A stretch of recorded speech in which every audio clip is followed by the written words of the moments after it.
এবার কি হবে? মাধ্যমিকের দুটো পরীক্ষার মাঝে দুদিনের টানা ছুটি।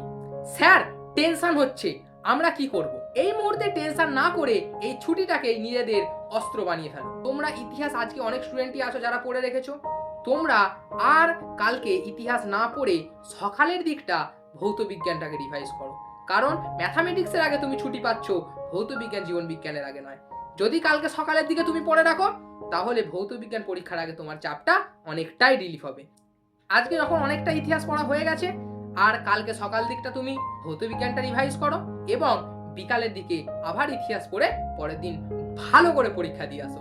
তাহলে এই স্ট্র্যাটেজিটা ফলো করো। আমার মনে হয় এই স্ট্র্যাটেজিটার ফলে তোমাদের ইতিহাসের সঙ্গে সঙ্গে ভৌত বিজ্ঞান পরীক্ষার যে প্যানিক বা ভয়, সেটাও নিরাময় হবে। তাহলে ইতিহাস পরীক্ষার জন্য অল দ্য বেস্ট। দেখা হচ্ছে আবার কালকে একটা নতুন ভিডিওতে, কি করে তোমরা ইতিহাস পরীক্ষা দেবে সেটার জন্য আলোচনা করতে। টাটা।